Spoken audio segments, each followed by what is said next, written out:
Hi everyone, I hope you can hear me okay. Welcome to the Chase the Sun Nutrition webinar. We've got a really exciting lineup of speakers today. My name's Izzy, I'm marketing lead. So without further ado, we will be hearing from Dr. Shawn McLaren to start with. Shawn is a senior lecturer in nutrition and dietetics at the University of Winchester. And Shawn's going to be covering the role of nutrition in endurance sport, and also like what causes you to bonk and how you can avoid bonking. We're also going to hear from Beau Smith. Beau is a VOOM science rep. He tests a lot of the products. He's an expert in what all the different VOOM products do. If you want to ask any questions about VOOM products later, he's the person to ask. And Beau also has a very broad background in sports. So previously been involved with duathlons, triathlons, racing, all kinds of cycling, high rocks. We'll be hearing from Beau on like nutrition and what sort of mix of foods are good. And then we'll move on to Stu, who is otherwise known as GB Scotland. You might recognise him from our Instagram account. Stu is one of our Chase the Sun ambassadors, and he has ridden the Northern Route before. So he'll be sharing his top tips on nutrition and what he's found has worked for him in the past. Stu will be there to sort of provide some kind of real life advice and top tips, and maybe share some mistakes as well that he might have made that we can learn from. So that's the agenda. I'm going to hand over to Ollie first of all, just to do a short introduction before we then move on to Shawn. So over to you, Ollie. Thanks, Izzy. Welcome, everyone. So today I'm delighted to welcome a really good range of speakers from expertise to experience, and with product advice as well too from our sponsors, VOOM. So it should be a really informative lineup and a good session for you all. Nutrition, of course, is one of the most ubiquitous kind of topics for endurance riding. It goes across all types of sports, all types of rides. Never more so with Chase the Sun and riding 200 miles in one day across the country from coast to coast. So I can say from all the years that we've run Chase the Sun that no matter what kind of athlete, amateur, novice is riding Chase the Sun, the across the board, the single biggest point of failure is fueling and nutrition. That's where most people get it wrong, be that whether it's hydration or food and fueling. Not eating enough, particularly in the first half of the ride, can lead to problems in the second half of the ride, and it's something you really need to look after. And it doesn't really matter how much training you've put in your legs, what your mentality is. If you run out of fuel, then it's a really difficult thing to recover from. So such an important session today. I'm really interested to hear from everyone what they've got to say, and then your questions as well. So that's about it from me. I'll be available at the end in the Q&A. So back to Izzy to launch our first speaker. Thanks, Ollie. So our first speaker is Shawn. So I'll hand over to Shawn now. Hi, everyone. My name is Shawn McLaren, and I am a lecturer in nutrition and dietetics at the University of Winchester.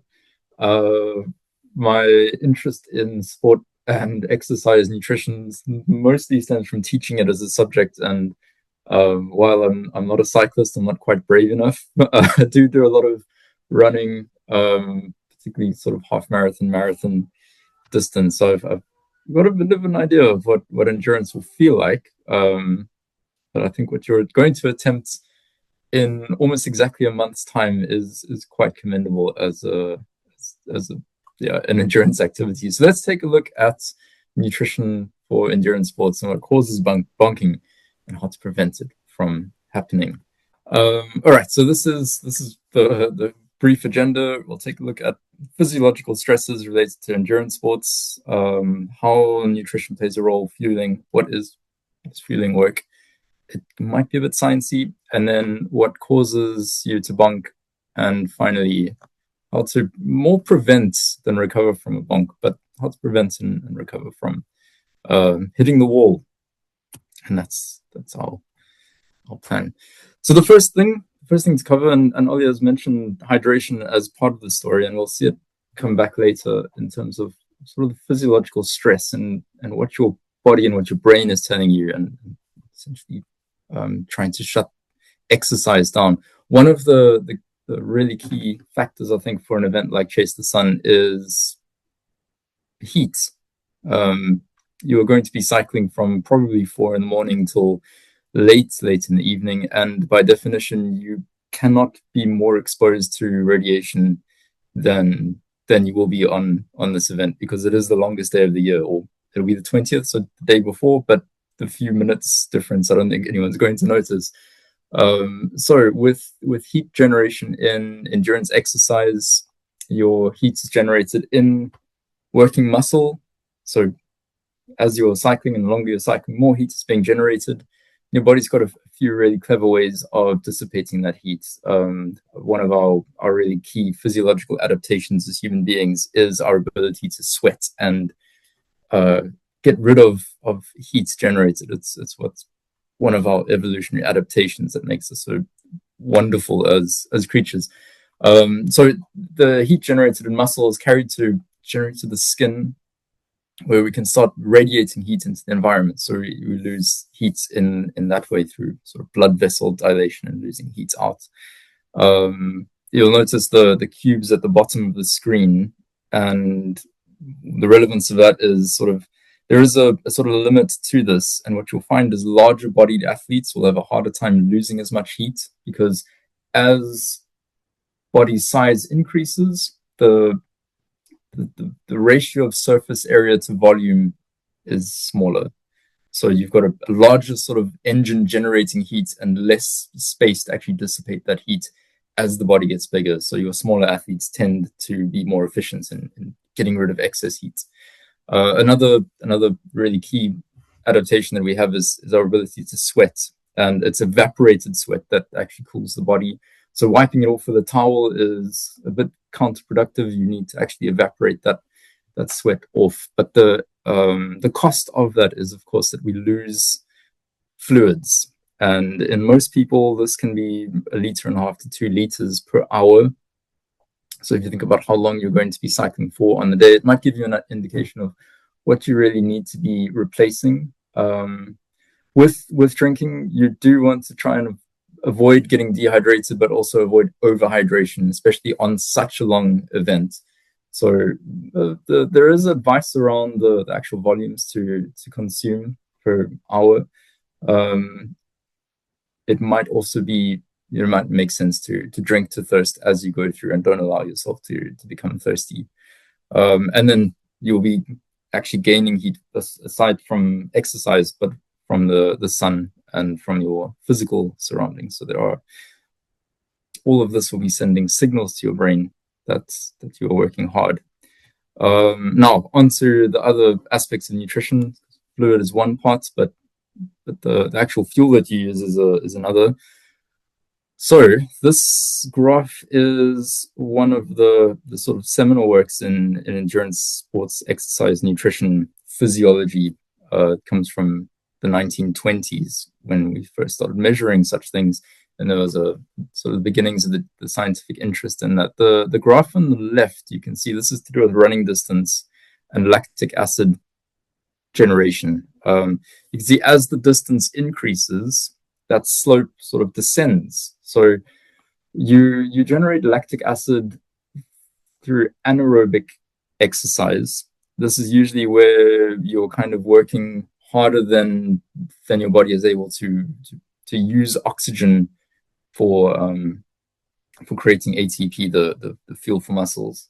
And you can see with endurance activity, it's aerobic. We're not really generating that much lactic acid, even over very, very long distances. And if your eyes are good, you'll be able to spot on the right-hand side graph. There's the sort of speed to duration.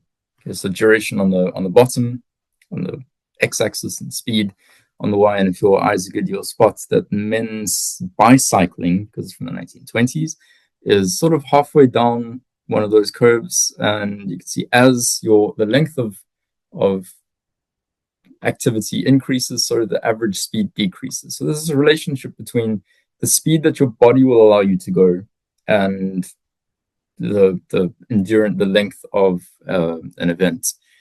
And you can see that right across all kinds of different things, from skating to running. Now, how do we fuel the body? So we've got a couple of different options. Protein, weirdly enough, is not actually that important in terms of endurance activity. We aren't very efficient at using amino acids as a fuel source. So your fuel sources for endurance activities are really fats and carbohydrates. And there's been a lot of interest in fats over the recent years as sort of a fuel for endurance sports. There is some evidence that this might be effective, but it takes quite a lot of specific training and specific eating during training to try and get it right. Long story short, you have lots and lots and lots. Even if you have a very low body fat percentage and you're physically fit, you will still have a lot of fat available for fuel. So you're very unlikely to run out of fat. You have a limited supply of carbohydrates.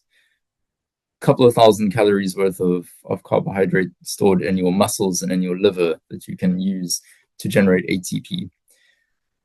Your body is good at making ATP from carbohydrates fairly quickly, so we can generate quite a lot of power. If we go back to the previous slide, you can see, so as you move from right to left on that lactic acid slide, maybe you're using more carbohydrate more quickly. So it's a useful fuel for endurance activity, but we do run out of it. The fat side, we can produce, and you will produce a lot of ATP from fat, but it's much slower. So it's much harder to maintain exercise at a higher rate, sort of more watts, more power, using fat than it is from carbohydrates. So best thing we can do is try and prevent running out of carbohydrate to keep sort of fueling. That's essentially why we fuel.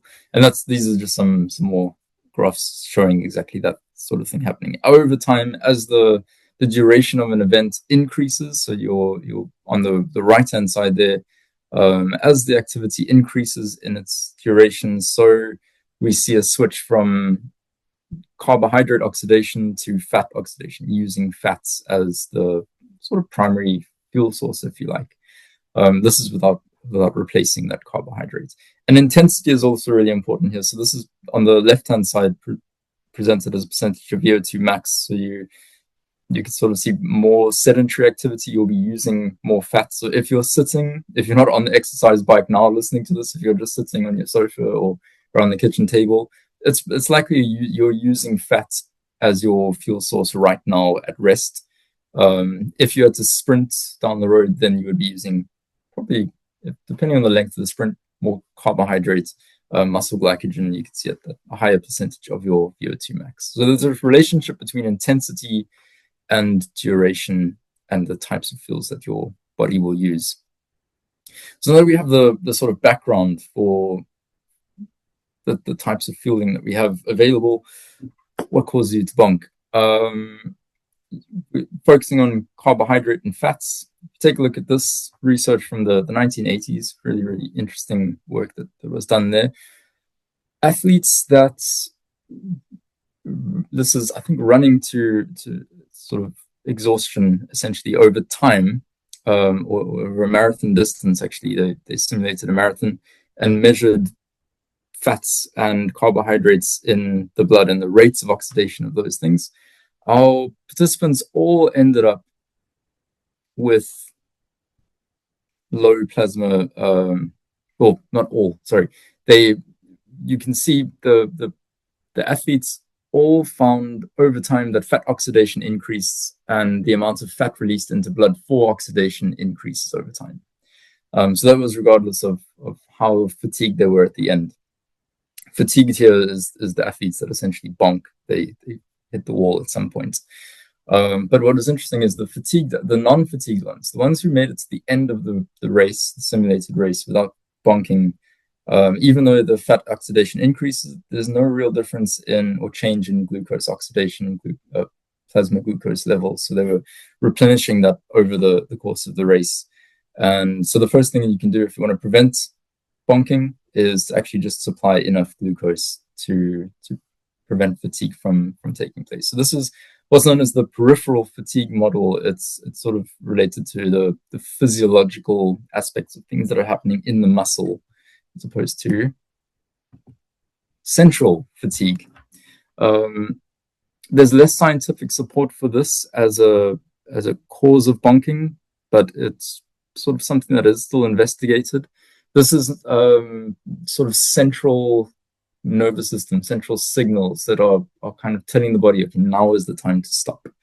One idea of this is perhaps over prolonged exercise. Said proteins, amino acids aren't that important for endurance athletes as a fuel source, but we do export amino acids from muscle over long sort of duration races and events, and so that those amino acids can be sent to the liver to be converted to more carbohydrate for us to use. This means that amino acids like tryptophan find their way into the blood and can actually enter the brain, where they're converted to serotonin. And as serotonin increases, serotonin's the neurotransmitter, and it sort of just creates feelings of fatigue and loss of motivation, and you feel like you're at sort of your limits, essentially. But like I said, I don't think this is very well supported by the evidence, and experimental studies that have tried to manipulate this have found it's actually, it doesn't really hold up when studies are tested. And one last, perhaps, cause of bonking, if you might have come across the central governor model. So this is a model that sort of postulates that fatigue or hitting the wall is more of an emotional response than a physiological one, although the physiology is still an important factor. And it sort of accounts for, differences in what we saw earlier, where you've got the fatigued runners that got to the end of the race, they ran out of glucose, but they still managed to finish the race. So, it can't all be just that peripheral model, right? You run out of substrates and therefore cannot finish. There might be an emotional aspect to this as well. So what will happen is signals will be going to something in the brain to sort of regulate speed and the number of muscle fibers that can be recruited by the brain, because everything's run by the brain ultimately. So as the signals get stronger, that the body is under lots of strain, and especially the heart is under strain. So as those signals get stronger, the governor sort of shuts off access to muscle fiber recruitment. And with less muscle fiber recruitment, speed drops to a point that is more sustainable. And that's where you go, sort of, that kind of describes bonking in a sense as well. What's nice about this model, yeah. I'm going to have to move you on to the last slide. Yeah. Fair enough. Last one is, sorry. Last slide is here. So preventing or recovering from a bonk, make sure that you have enough carbohydrates. Most people can absorb about 60 grams of carbohydrate per hour. So you should aim for about 60 grams of carbohydrate per hour. You could get this in the form of gels or tablets, solid food. So just check the packet if you're using a gel, how many grams of carbohydrate, maybe it's 40, 45. So how many gels will you need per hour? Or you could use solid foods if you practice with them. Things like potatoes, maybe one large baked potato per hour will be enough to supply about 60 grams of carbohydrates. And do practice this before the event. Don't show up on the day not having tested what you're doing. There can be some nasty side effects from a gastrointestinal point of view if you haven't practiced your fueling ahead of the race. Also, just notice the signs of fatiguing. If you need to slow down. Make sure that you're sort of keeping on top of your fuels and your fluids as you're moving along. Prepare for that long ride. So there is the emotional aspect. There is the fatigue as emotion. So having something like a mantra or some sort of phrase in your head that can keep you motivated through the race might also, while non-nutritional, might also help to get you over the line. And just as a warning for recovery from bonking, I mean, it can take minutes, it can take days. So it can be quite severe in some cases. So prevention is, I think, better than trying to cure and carry on with the race. But we'll hand back to Izzy. Thank you so much. Yep. That was really interesting. It's great to actually try and understand what's going on in terms of the science aspect of things. So yeah, thank you very much for your time. I'm going to move us on swiftly to Beau, who's going to be talking more about actual sort of fuel. So yeah, Beau, without further ado, do you want to take over now? Yes. Hi. Yeah. Thanks, Izzy. I'll just pull up some slides.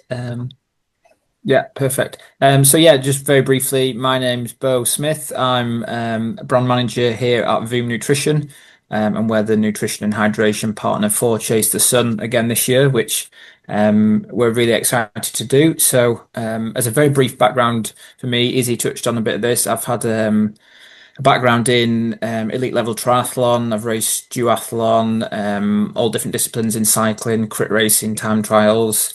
Done a couple of ultra marathons. More recently, I've kind of gone back to shorter distance and racing high rocks. So I'm in a privileged position with VOOM to be able to kind of test a lot of the formulations and the products that we work on and that we bring to market. Yeah. Thanks, Shawn, for kind of discussing the nutrition and hydration and carbohydrates and the importance of that. So I'm going to try and draw a little bit onto how to combine both real foods and the kind of sports nutrition or the products that are obviously available to you. So in kind of practical advice, little and often, I think is probably the aim of the game. Shawn mentioned 60 grams of carbohydrate is a realistic target to try and avoid that bonk that we all dread. So for example, a Pocket Rocket bar that's in the picture there has 45 grams of carbs. But that's delivered in 4 small pieces, so you can just kind of have it as and when you need. Real food examples, a banana is a go-to. That's between 25 and 30 grams of carbohydrate normally, depending on the size of the banana. A flapjack bar is probably similar. And then things like a jam sandwich or peanut butter and jam sandwich is kind of a popular ride snack that people kind of use to mix up the real foods with sports nutrition. And then you've also got the kind of carbohydrate drink consideration. It's sometimes, especially while you're on the bike, you're not having to open packets and different things. It's easy if you can just be kind of having your drink as you go along and you've got a carbohydrate source in there. So from VOOM point of view, we have Fusion Fuel, which is a high carb drink. So there's actually 90 grams of carbs in a serving. So if you have that in a big bottle, a 750ml bottle, you can kind of sip your way on that over the course of an hour and a half. And that's going to kind of deliver 90 grams of carbs. We've also got some electrolytes in there and some amino acids and B vitamins, which are kind of going to reduce fatigue as you go along. So then I think another important thing to consider is when to start. Some people have these sort of unwritten rules that they don't need anything in the first hour of a ride. And Shawn mentioned it, it's very hard to recover. So we would always advise trying to start fueling pretty much as soon as you start. So that's literally from within the first 10 or 15 minutes. If your strategy, it might be that you're having a gel with 30 grams of carbs, you need one of those every, say, 30 minutes for your ride. Then straight from the first 30 minutes, you should be trying to take that on board. Because as Shawn mentioned, there's around maybe 60 grams of carbohydrate per hour can be absorbed. Quick bit of math, that's roughly 1 gram per minute. So if you don't put anything into the stomach for the first 60 minutes, you're not going to absorb anything actually into the body, into the bloodstream to be used by the working muscles. So kind of the other kind of advice in combining both real food options and sports nutrition is it's also, yeah, Shawn touched on it, a motivation and a kind of a psychological side of enjoying a different mixture of foods and mouthfeels, tastes, textures. So it might be that for the first couple of hours, the Pocket Rocket bar, which is a glucose and fructose based bar, that's great. After a certain amount of time, you might want something slightly more savory. So potatoes that Shawn mentioned are a good option. I know salted pretzels or crisps, those sorts of snacks, that they've still got, a carbohydrate content, but not necessarily as sweet in the mouth. And then I know on obviously Chase the Sun, there's the checkpoint with the prepared meal as well.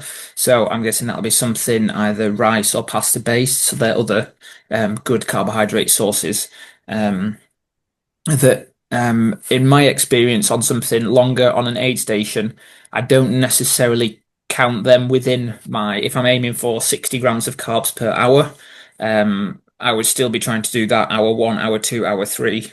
I might then hit the feed station and be able to get something extra.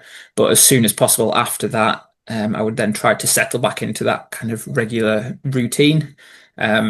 And another tip, there's a lot to think about where you're riding, you're on the roads, there's traffic, you might have some level of navigation. It can be easy to sort of forget to eat as often as you kind of have pre-planned. So I've even known people will set like a 15-minute alarm. You can set on like your Garmin or whatever head unit you use. So that can be another useful way to kind of keep that forefront of mind and just think, right, I need to have either a slug of my carb drink or a piece of the rocket or a gel or whatever's part of your strategy. So then moving on, I've kind of covered that when to start. How often there's definitely a personal a personal level on when people like to do that. For me, little and often has worked the best. The difficulty with kind of doing larger carbohydrate doses, but more or less frequently, should I say, is if a lot of carbohydrate kind of enters the stomach at one time, the body kind of sees that and can try to dilute it. So it draws fluid into the stomach in order to dilute it and help the absorption process. But that can, in some instances, give people a sort of a feeling of bloating or a bit of a sloshing in the stomach. You kind of don't necessarily feel as good as if you can kind of provide the carbohydrate to the body little and often. That's more manageable for the body. And I'd also kind of mention pre-ride fueling. So making sure ideally 2 to 3 hours before the kind of events start. I appreciate it starts very early, being for sunrise on the longest day of the year. But some sort of carbohydrate rich, easily digestible, ideally low in fat and not too high in fiber either. So we always at VOOM we either jam with honey and toast. Toast with jam or honey, or a bowl of porridge again with honey and maybe a banana. They're kind of good, easily digestible carbohydrate sources that are going to make sure the body's topped up before actually starting that ride. You're not kind of starting on the back foot. So I've mentioned some of these sort of real food options, the banana there, jam sandwich with peanut butter, salted pretzels. And then I just wanted to touch on the importance of hydration because as the body becomes more dehydrated, it actually becomes more difficult for the body to absorb carbohydrates from the small intestine. So making sure you're well hydrated both before and during is quite important. And people think hydration, right, I've got to drink more water. And it's not, particularly in a sporting environment, it's not just the water that the body needs, it's electrolytes as well. So that's sodium, potassium, magnesium, and calcium. And they're important for kind of different functions in the body, including muscle contractions. But essentially, as we sweat, the body sweats to cool itself down. We're actually over time losing those key electrolytes. So if we can put them back into the body, we're going to perform better, but they actually help speed up the absorption of water into the body. On the other hand, if we just slurp a load of water with no electrolytes, the body actually will pass quite a lot of that because it'll sort of registered there's a lot of water coming in, I'm already kind of low on electrolytes, and it doesn't want to dilute the electrolytes further. So you can actually end up passing a lot of that water. You think I'm drinking a lot, but you're also stopping at the side of the road quite a lot and having to find somewhere to pass that water. So electrolytes are really important as well.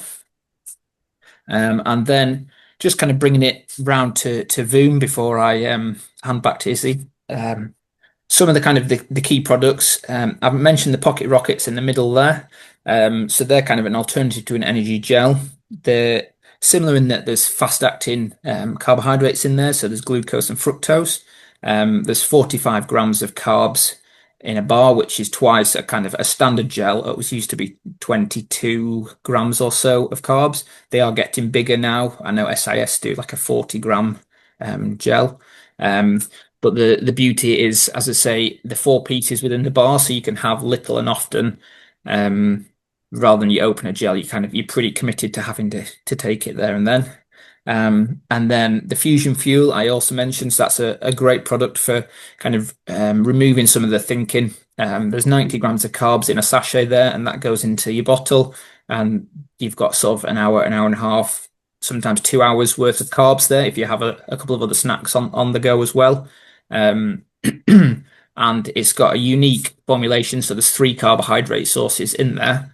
And that helps it be absorbed more quickly into the body than just a single carb source. And then I've mentioned the hydration and the importance of electrolytes there. So that's our Hydrate Smart. If you're taking your energy from products, either gels or real foods or whatever choice, energy bars, whatever choice you make, the hydration drink is a good electrolyte source that you can have in your bottle with your fluid. And then a final, not so secret weapon could be something to consider: the use of caffeine, especially with the kind of the long duration of this. So caffeine's been shown to reduce perceptions of fatigue and perceived exertion level and give a mental boost. So that could be something certainly in the later stages to try. Up to a sort of a maximum dose from the literature would be 4 milligrams of caffeine per kilogram of body weight. So if we had an example, a 70-kilogram rider, that could be up to 280 milligrams of caffeine, which is more than you kind of would necessarily realize. You've got like the typical espresso coffee there, could be 80 to 100 milligrams. So we're looking at significantly more than one coffee.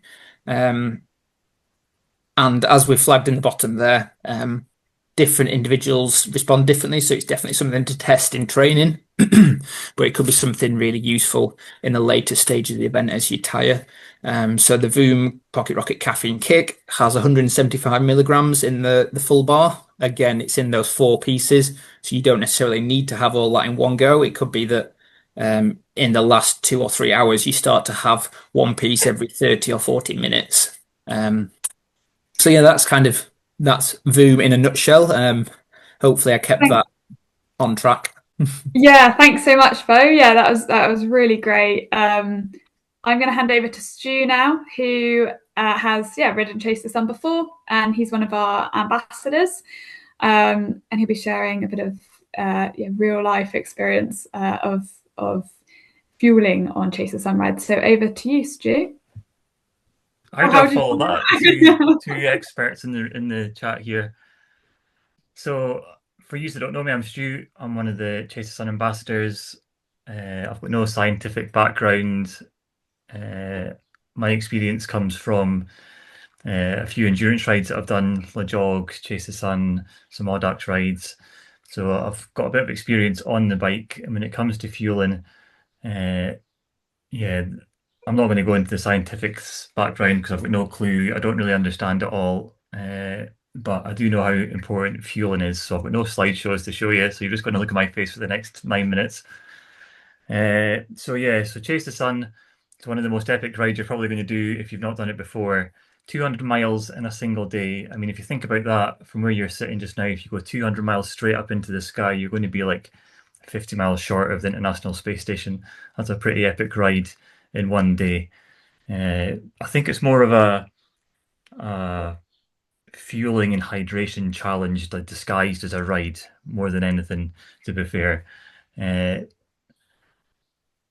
you've got to start early. These guys have covered it. You've got to, make sure you fuel your body before you go out there at 4 o'clock in the morning. You've got a good, nice meal in your stomach, a nice porridge, banana, all that kind of stuff. Make sure you've got your bottles full.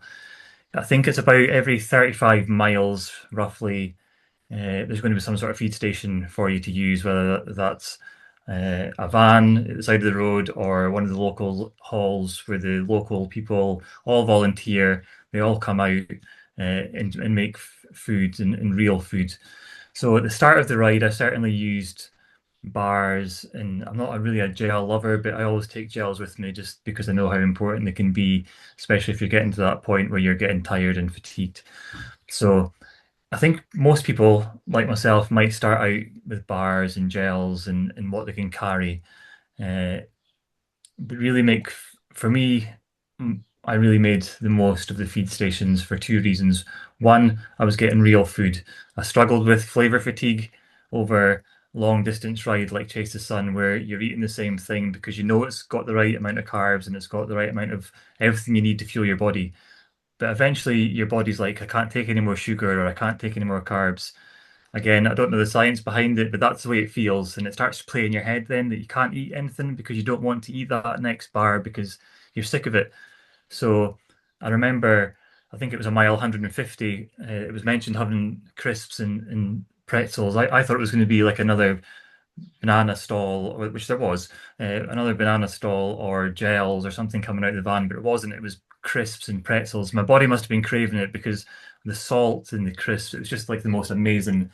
I almost cried. I was like so chuffed that there's crisps and there's pretzels. And I think Carnsfain Village Hall, which is about 20 miles to the end, and the North Route anyway, the locals had made bacon rolls and coffee, and it was the best bacon roll I've ever had in my life. And it's probably just a mental thing because your body's craving this real food and the salt content in the bacon and stuff like that. But it just felt amazing. No one mentioned Haribo's, by the way. I'm a bit concerned why none of the experts in the room mentioned sweets. So I definitely recommend if you've got a bar, if you've got a top tube and you've got your bag full of stuff, have some treats in there for you, whatever you love. If you love Haribo's or you love jelly sweeties or fizzy sweets, whatever it may be, have those things tucked away somewhere. So when you're just needing that little bit of home comforts or just that little treat where you're getting a bit of sugar in you, uh, have them stocked away. And make sure what you're carrying, you're not overloading yourself with stuff you're not going to eat. Don't carry stuff when you're in your hydration vest or your pockets of your bag. I do it myself. I do it quite often. I overload with, I think I'm going to need all these things, and I get to the end of the ride and don't have them. So use the tools that VOOM have and stuff like that and get yourself sorted for what you think you're going to need. And use the feed stations, get involved with the locals. You're going to need cash because you're going to have to buy stuff. I think that counts for the lunch as well. I think if you're I did take a note somewhere. If you've got the Ride Plus, you'll get your lunch, but if you don't have that and you want it, you're going to have to pay for it. So make sure you take some cash with you in your bag. That's important because you don't want to miss out on that food that you're craving or that you're looking forward to if you see it and you've not got the cash. So make sure you take some money with you. If you get near a shop as well, this is what I learned during the jog was, and I've used it ever since, is chocolate milk. Again, maybe the experts in the room can maybe put a comment on this, but chocolate milk for me, I was told during the jog, someone says you just need to drink chocolate milk if you're feeling flavor fatigue and you can't eat any solids because it's got the carbohydrates, it's got the protein and electrolytes, and it's fluid, and it's something easy to drink. And if you're lactose intolerant or whatever, I'm sure you might have an alternative that you're going to be aware of. But for me, if there's a shop nearby and I'm feeling like I need something sweet, or I just take that opportunity to drink some chocolate milk and it really works. For me, anyway, I'm just talking about personal experience here, but I definitely recommend. And again, if you don't do that during a ride, maybe give it a shot before the big day. But I set. I think Beau mentioned the setting your Garmin or your Wahoo every 20 minutes. I've got mine set to take a drink, and every 40 minutes to take something to eat. And I'll probably do more than that, but it's just that reminder because if you're getting yourself immersed in the views or you're chatting to whoever you've met on the course, and I'd recommend doing that.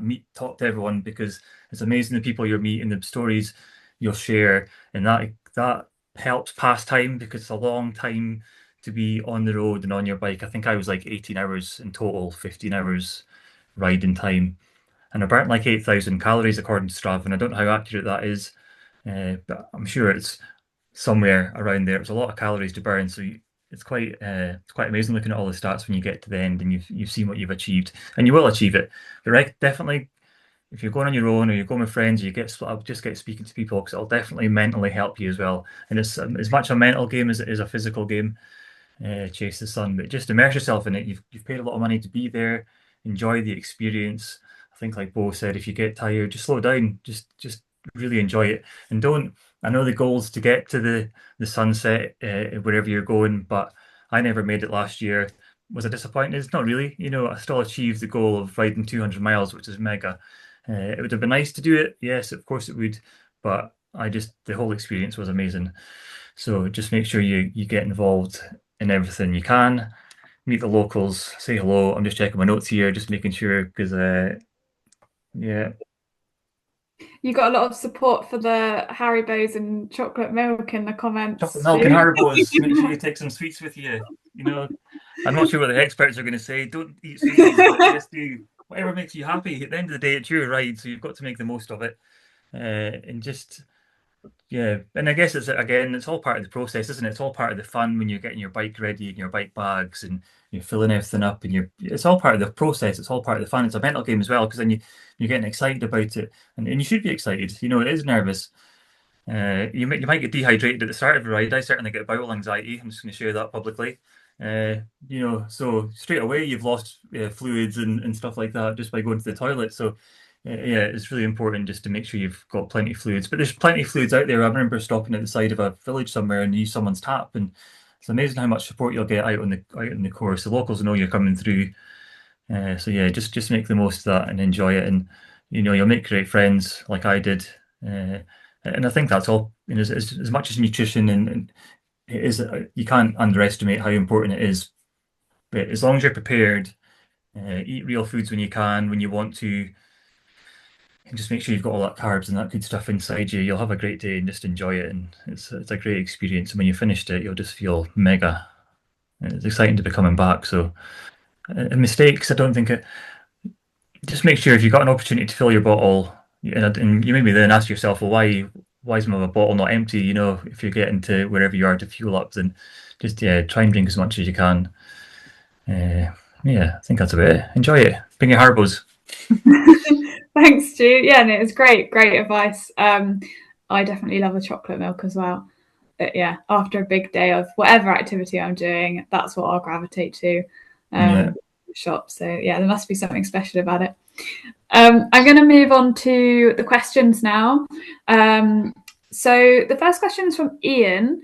How do you feel in the week before, the day before, and the hours before? What do you eat in the hours of the morning particularly? So I might go to Shawn for this one. Shawn, yeah, what would you advise in the week before the event, like in terms of what your body is going through and what it's about to prepare for? What's good question. And I saw a couple of comments actually around sort of leading up to the day before, the night before, and that sort of thing. I would say it probably depends on your training. If you're doing a bit of tapering, then just a little bit of an increase in really the amount of carbohydrates on your plates. Don't feel the need to like suddenly make these huge big heaps of food. So just sort of the ratio of carbs that are on the plate slowly gradually increase over the week as your tapering happens, and you'll actually naturally start to fill up your glycogen stores quite nicely without sort of the side effects of like the carb loading that can happen. And then Stu mentioned something. I think it was Stu mentioned that what was it? Beau, someone said like avoid fiber, which I think is actually very, very valid in this case, because you just don't want the needing to go to the loo like 2 hours into the race because you've got all the very fibery things. So something really plain, really simple the day before, slowly increasing the ratio of kind of carbohydrates to the other stuff that's on your plate, and if you manage that, you should be all right. Bro, thank you, Shawn. The next question is, we move on to the question from Paul. Should you vary carb drink and water, or can you just take carb drink all day? I think we'll go to Beau for this one. Yeah, so it's to some extent comes down to personal preference. I think I personally like to have two bottles on the frame and have water in one just to kind of rinse the mouth. Or, if you're getting hot, you can kind of tip a bit of that over your back of your neck or into your helmet or whatever. And then the carb drink can be spread over a longer period, I think, as well. If you're kind of snacking on other bits and pieces, some of the good things that Stu and some of the people in the chat have mentioned, bits of flapjack, hot cross buns, your Haribos, as well as maybe some gels or energy products. And then the carbohydrate can just be a kind of a trickle along to kind of top up the carbs per hour. So I think that's probably, would work quite well. I'm sorry if I missed this, but do some drinks have electrolytes in and others have carbs, or is there a mix? Yeah, so in effect, you've got three different drink types. You can have something that's just kind of electrolytes, and that's hydration focused, doesn't really offer much energy in terms of carbs. You can have something that's sort of exclusively carb drink, doesn't really offer any electrolytes, so you'd kind of ideally need to look for another source of those. Or I think someone mentioned it in the chat, quite a few will offer some of both. So like the VOOM Fusion Fuel offers an electrolyte dose as well. There's about 600 milligram of electrolytes. That's including some sodium, potassium, magnesium, calcium.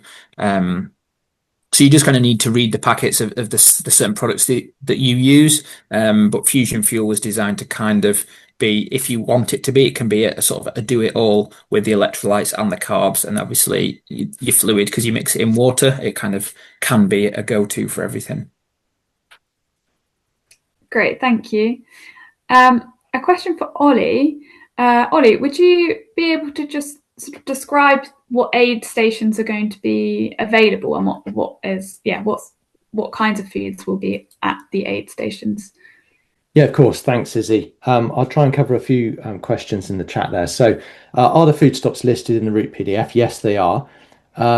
So ultimately, you have a hot lunch and a hot meal at the end of the ride. And then the route is split into 6 key sections, as will be the GPX file. So although they're called relay stops on the maps there, they're actually relevant to anyone, regardless of whether you're riding in a relay or not. So those are the 35-mile segments into which the route is broken. So that's roughly 2 hours, 2.5 hours, depending on your pace. And those are the stops that will have the food available both from the local businesses that we partner with, or the volunteers in the village halls. So there will be hot drinks and bacon rolls or pastries, depending on the time of day, to purchase. So you pay for whatever you like. But also, as a benefit this year, we have what we're calling aid stations rather than feed stations, because they're not to grab everything and rely on, but for aid if you need it and you're just need to jump the queue or just need to grab a banana. There will be basic supplies there. There'll be food, there'll be flapjacks, there'll be crisps, and there'll be water top-ups to fill your bottles. So there will be a Chase the Sun aid station at each of those relay stops as well, just to help us manage the queues and help you refuel as quickly as possible. But if you want something posher, your latte or your freshly baked croissant or your bacon roll, etc., then those will be available at various stops marked on the route as well. So that's the kind of frequency. What was the other question? Certainly in some of the more remote areas of North and Ireland do carry cash. Yes, obviously most places take contactless nowadays, but cash is also essential in some of the more remote areas as a backup, particularly when we're talking like village halls and things where their card machine might run out of battery or whatever. So it's always a good idea on a long ride like this. The cash should be as essential as your puncture repair kit, really. What else have we got? Real food. I loved Stu's take some food you love. What a great tip. Something that will be a treat that you look forward to eating. Get yourself a mile mark. You're like, I'm going to have that 150 miles just to celebrate when I Yes. When I knock off that particular landmark, whatever it is that's motivating in your head. I love that tip. VOOM bars, yes. So VOOM products will be provided. That's the other thing at those grab and go aid stations. There will be a selection of VOOM products there for you to grab along the way. I think there's also a VOOM pack. There's a free taster pack that you can get as a first time customer for VOOM. There's a link on the website, on the Chase the Sun website for that. If you look on the news advice section, follow that link. You can get your VOOM taster pack to try it before you buy. I mean, practice is the key to this. Just like you wouldn't change your bike the day before a ride, you wouldn't change your fueling strategy. So use your last few long rides when you're hitting distances that are going to really test your body to practice all of the things you've learned today. I think that might be it from me. I'll pass back to Izzy to grab a few more questions for the other guys. Fab, thanks, Ollie. There's a question here about creatine, which seems to be quite a popular supplement to take at the moment.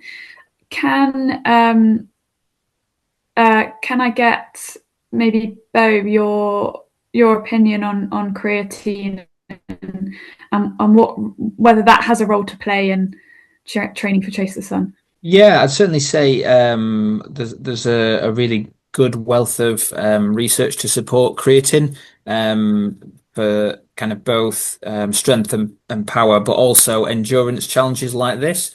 It's more a training supplement to support the kind of the day-to-day training than an event day kind of a standalone thing to do one day.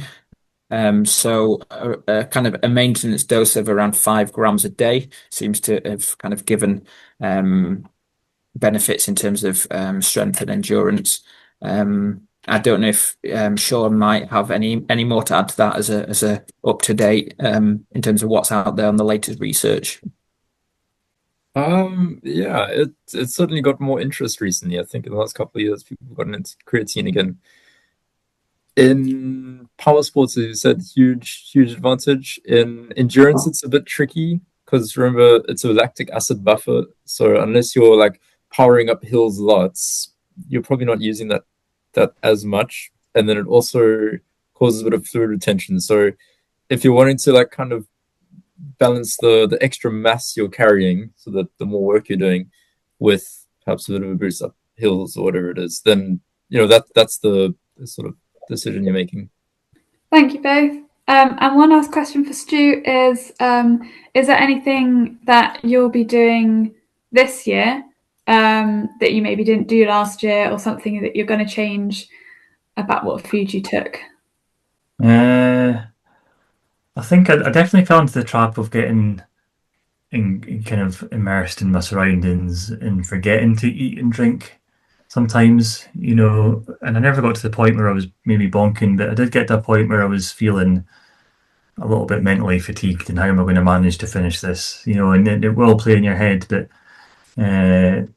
so I'm going to try and fuel more automatic rather than reactive this year, try and make sure that I'm kind of rigid with my fluid intake and my food, wherever that may be. I really enjoyed last year, and apart from that kind of moments where I felt like I was eating the same thing repeatedly and my body wasn't feeling like it wanted to eat. Sometimes your body feels like you don't want to eat, and that's a really weird feeling because you have to. So it's just trying to battle those, but that's where the company comes in. If you've got someone riding with you, you've got that support from each other. Is really key, and I can't emphasize that enough. If you're riding on your own, and I did see people riding on their own, try and get yourself next to someone that's at the same pace, and you'll soon figure that out.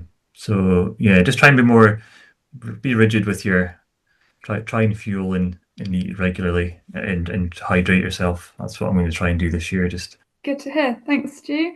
I'm afraid that's all we've got time for today. Thank you so much for your questions. I'm going to hand over to Ollie now just to wrap things up. But yeah, thanks again to our amazing speakers. It's been a really, really interesting webinar. So yeah, over to you, Ollie. Thanks, Izzy. Yes, thanks again to Stu, Beau, and Shawn. Food for thought there, pardon the pun. And plenty of takeaways there. I think things to practice, things to test. Check out some of the products, check out some of the ideas. I think check out your bike setup as well. I would always recommend 2 bottle cages, 2 750 ml bottles. My test for me is that I'm drinking a bottle an hour. Check out the VOOM offer. There'll be a link that we'll put in the recording. And finally, Chase the Sun is not one of those round in a circle sportives. It is an adventure across the country. We do touch a lot of communities along the way and partner with lots of local businesses so that you get the opportunity to engage with those local businesses, and we can support the communities that we go through. So please bring your cash. Please, buy those extra chocolate milks from the corner shop and those hot coffees along the way, because it helps the event and it helps the places that we travel through, and it enriches your experience. It's all part of the adventure of where you're riding through. Yeah, so that's it really. I think, just to reiterate, nutrition, it's the most important subject. Not only is it about your comfort and your ability to perform and achieve, but it's also about your safety on the day. Hydration is not to be underestimated and sniffed at, particularly when you're riding in the sun for the longest day of the year. So it really is something you need to look after yourself, practice that, and stay safe, and practice feeling good on your training rides, and practice feeling when you're not feeling good, so you can recognize that and know what to do to bring yourself out of that, if and when the time comes. I think that's it really from us. So thank you all for joining us this evening, and I hope you found it useful. Just one last minute thing. If you're wanting to follow people's training journeys on Instagram, follow Stu at GB Scotland to see what he's up to. And also just a reminder to use your VOOM discount code, which is Chase the Sun in capitals, and that will get you a free taster pack. Thanks, everyone. Thank you. Thanks, everybody. Good luck with your ride.